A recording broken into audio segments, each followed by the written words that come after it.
Now I've come about 2 miles up this beach looking for an opportunity to shoot, and it's pretty much samey all the way down. And I've been really struggling here, as beautiful as it is. And I think I might have just found something over here. So just double confirming my maths there. In this video, I tell myself to not overthink this and just keep it simple.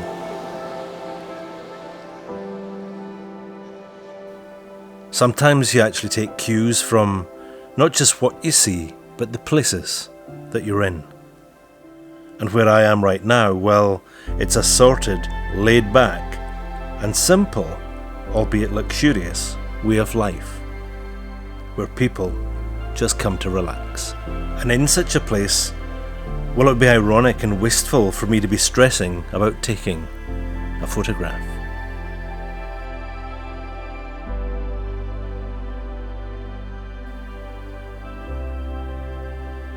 It's not always our job to find photographs, because sometimes photographs find us.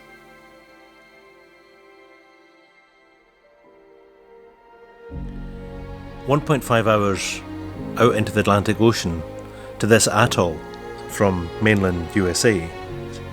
Well, it feels like it's straight out of an Ernest Hemingway novel. There is a certain romance and anticipation heading here, with stories and fond memories from those who have been before, with a strong connection to the sea and a history of piracy, and a place where fishermen's cottages are resigned now to the shelter of the back streets, whilst the reclaimed coastline is occupied with larger homes for holidaymakers. It's a place where function and fun coexist in a unique and laid-back way. Now, sitting in the harbour here looking out to the sea, it got me wondering about my photography. Has New Zealand made me lazy, given all the obvious drama of New Zealand?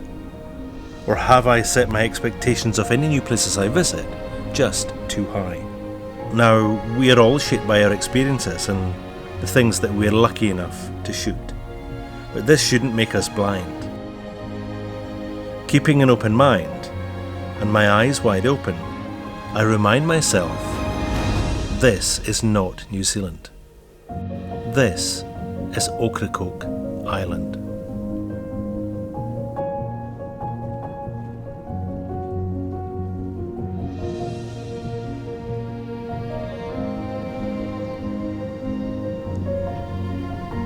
I'm going to head out in the car and just see what presents itself to me. Wish me luck. This is Old Hammock Creek on Ocracoke Island. This is one of the more promising sights that I've seen driving around here. I cannot go down into here because this is marshy and might be prone to alligators and also snakes and goodness knows what else. We have the cottonmouth snake here as well as the brown lacus spider, so I don't want to tempt fate. So I'm going to have to stand quickly and take a quick photograph on the roadside before I get asked to move on. And Ocracoke Island is that really narrow slither of land that's to the south of the Outer Banks. And most of it, believe it or not, is inaccessible because of the reserves, the marshes, and these big sand dunes, which you're not actually allowed to go unless they're protected. And this is the evening sunlight, probably about 20 minutes before sunset.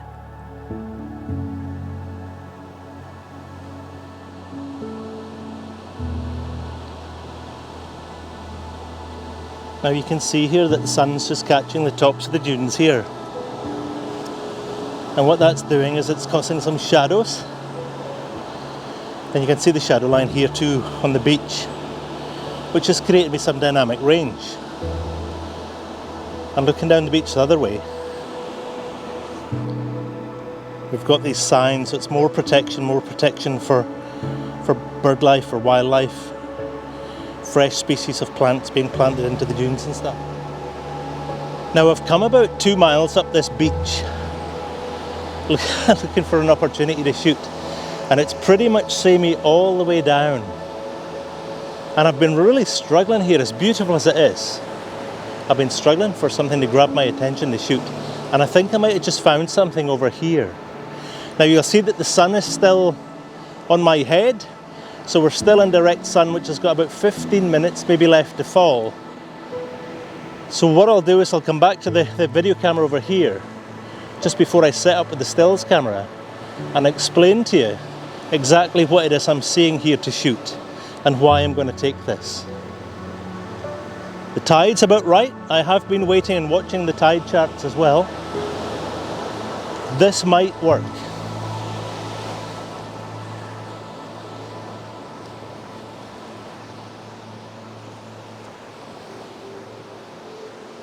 So you'll see down the beach here, the last of that sun, that direct sun, it's actually catching the tops of these hills.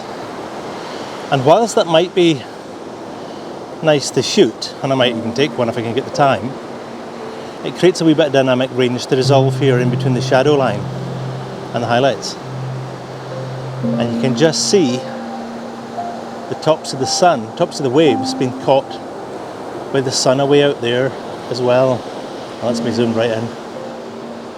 So what I'm actually seeing here is this natural line in the sand coming in and going back out at this stage here.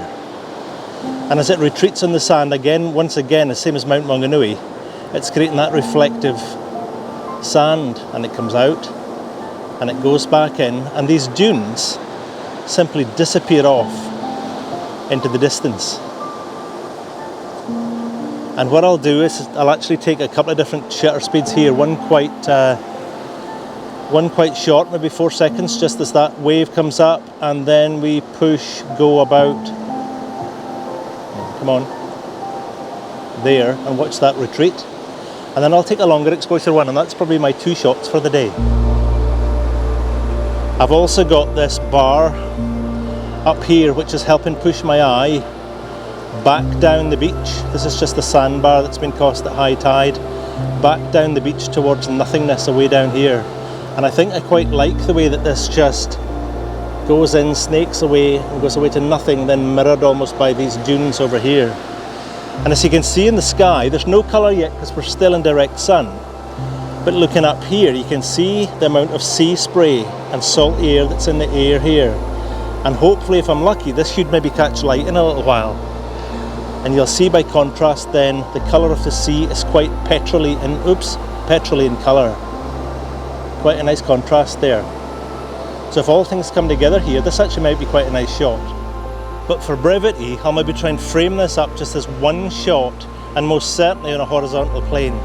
If it's just one, or if it's two, I can't really afford the time nor the stitching of the waves to go vertical. So I'm going to do this one quite quickly, I think, because we've got the last of the diffracted light.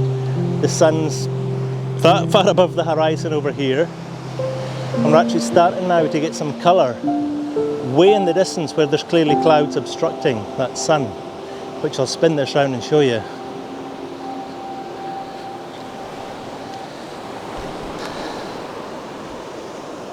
Okay.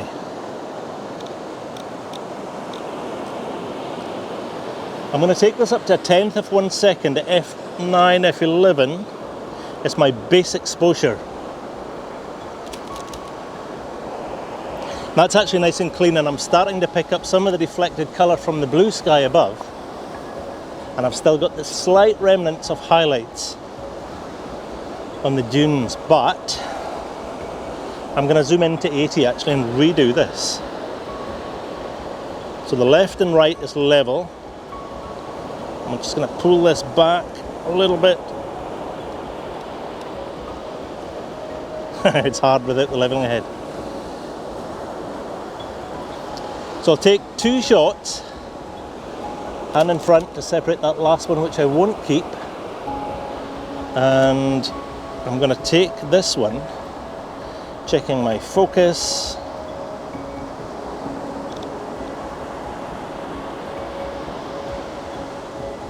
Just inside infinity. I'm actually going to pull it back a little bit more actually.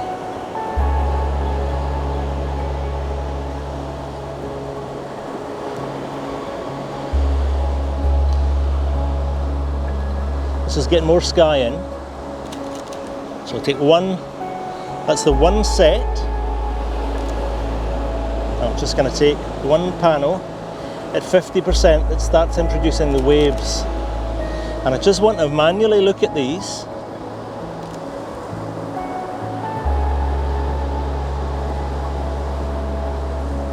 Play this. And I just want to be checking the horizon, so the horizon's not quite right, so something's moved.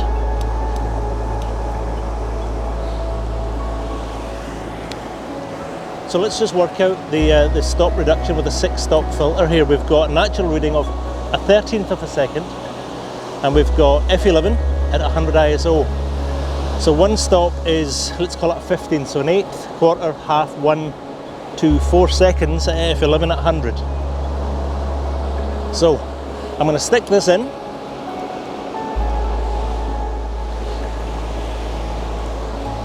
I'm wanting to try and create some negative space in here with nothing in it.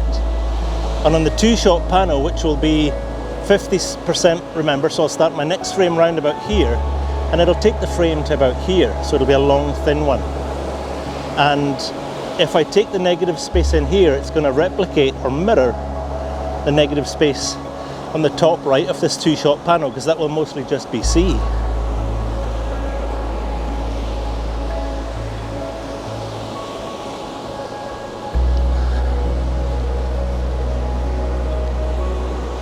So just double confirming my maths there.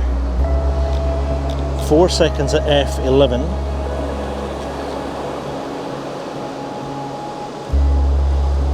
And the waves are coming in. Waiting, waiting, and click.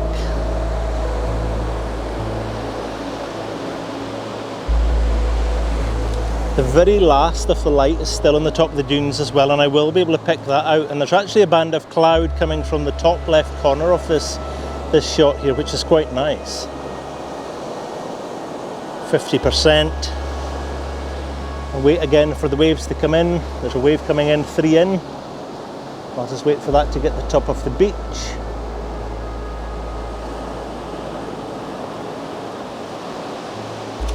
And on. So looking up here, I can see some still white cloud, which tells me I'm still okay for timing for colour, which is pretty cool.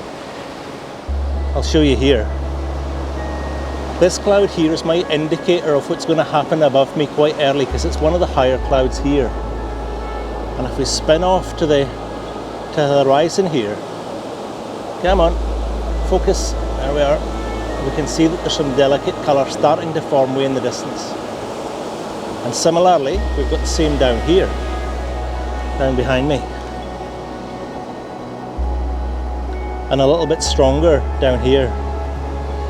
So this is an indication that I'm going to get some colour, but it's just timing it back to that lone cloud to try and get some colour above me. It's a beautiful night. The weather, 25 degrees.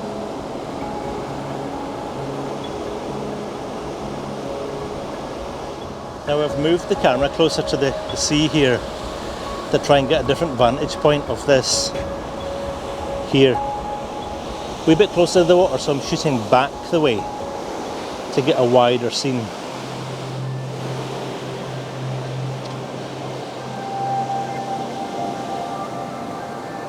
And I've actually put my video camera up here for that reason there. Sea was almost on me there because the tide is turning coming in. So I'm going to try and take one here. Light's gotten darker, so it's now 400 ISO, F10, 4 seconds. And the 4 seconds, just to try and capture that drawback of that big wave would have been cool if I'd been brave enough to take the shot. But it's going to take a little while. There's 2 waves coming in here, which probably will work. And it's just coming in halfway over the right hand side of the frame, which is pretty cool.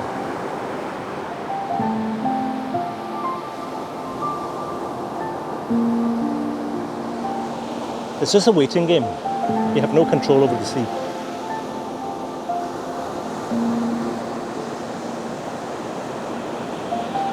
There's two waves out in the horizon now coming in back to back, and I'm assuming they're going to get quite close to me. I will have to be ready though.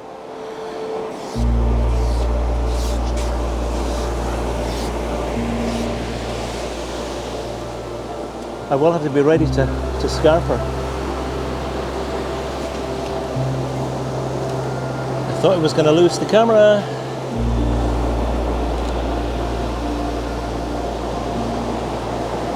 And that's actually quite a lovely leading line actually.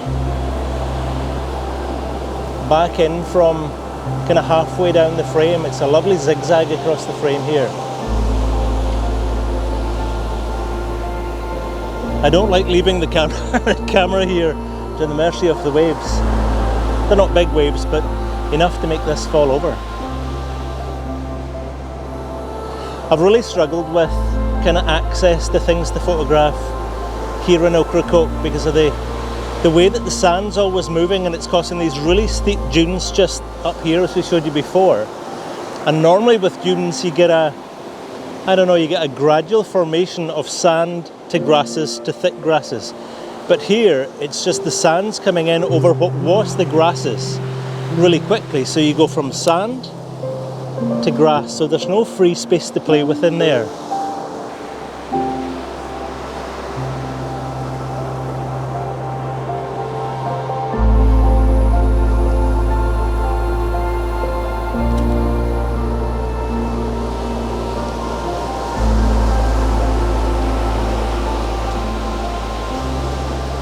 I'm trying to read these waves. This is actually tough tonight.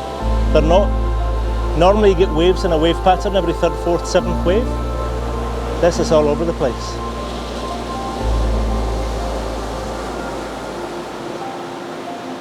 It's not even coming close. So whilst I wait for this, I'm going to show you here, colour here, diffracted light. Some really light clouds above us here. And the way this should work is that this colour here should transfer itself over the top of me, catching these clouds as well, and then start following the sun away down there. So what I'm waiting on is, you can see here, the clouds over here as well, just starting to catch a little bit of colour. That might be as strong as that gets tonight. So one last shot here. And it doesn't look like I'm going to be able to replicate the wave pattern here, so I'll just take another one to finish off that panel. And that's getting a little bit brighter, but I'll have to watch it going grey from the right hand side, which tells me the light show is finished. So I am going to take one more, level on the back, level on the top,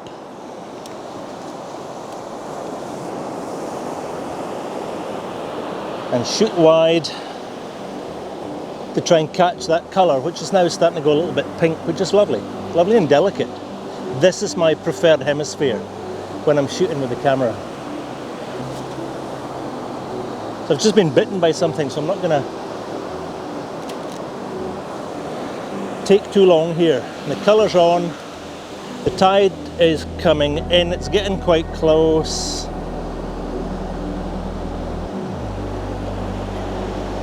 Yeah, that's quite lovely actually. There's just a shelf of cloud that goes down across the scene here. And you can just see on the right hand side on that last shot, you're starting to see the belt of Venus, the Earth's shadow. Whoop! Just in time.